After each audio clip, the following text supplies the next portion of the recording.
Benjamin Zephaniah there talking to our Lincolnshire political reporter Sharon Edwards. Now I'm joined here live in York by Andrew Waller, the Liberal Democrat leader of the council, and James Alexander, the Labour leader. First of all, Andrew Waller, librarians, their professional organisations, say that they are always the ones that cop for it whenever there's any squeeze on spending at local authorities. Have they got a point? Well, I think nationally that is the case, that very often discretionary budgets like that are the first to be under threat. But in York we've trialled some very innovative working with the new Explore system. The Central Library was revamped with money, half of which came from Aviva, as part of their commitment to the local community. So we're looking at different ways of working, bringing in more people to use the libraries and different services provided out of them. But doesn't that basically mean that you spend all your money on big central libraries and shut down the smaller ones? No, what we're looking at is how we can retain the 14 libraries across the whole city, working in different ways in each of them. James Alexander, are you concerned about the futures of libraries and museums and the arts in general? I'm very concerned. I mean, we've got a very difficult budget coming up due to cuts from this government coming forward. And Andrew's party is putting forward a budget where culture and museums is just not listed as one of the 5 priorities they're putting forward. But let's be fair, over the last 10 years, there has been a squeeze on libraries. We've seen about 5% of libraries across the country shut down. That was under a Labour government. Indeed, and it's a very difficult time. But in York, during the last 8 years that Andrew's party has been in control, they've had an extra £52 million. And yet on top of that, we're now going to see reductions in those services. And I don't think Andrew's being honest with the public over the scale of the cuts coming.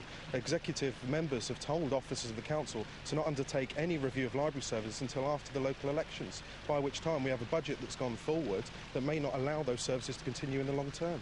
In a sense, is it embarrassing for parties like yours that are now in power at national level that are having to squeeze things like this that are seen as national treasures? We knew this was going to happen not long after I became leader in 2008. We set up the More for York efficiency programme because we knew whoever won the general election, there were going to be significant cuts to public sector expenditure.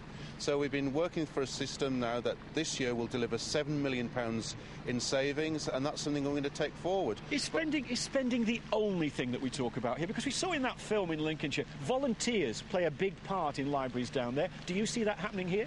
Well, I'm not going to rule it out, but the objective is to retain the 14 libraries. But in general terms, we are looking at how, in other services, we can work with the voluntary sector. You don't seem very enthusiastic, though, as far as libraries are concerned. I think people expect the current system to survive, and that's what we're going out to do. Big society, those are the buzzwords. Your party isn't exactly in favour. Would you expect volunteers to take a bigger part?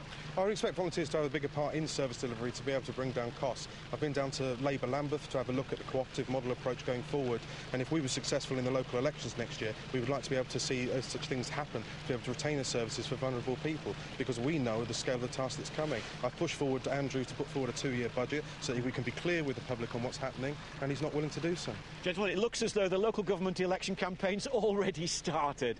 Well, from here in York, no doubt we'll be looking very closely at what's going to happen in 8 days' time. But for the meantime, it's back to you in the studio.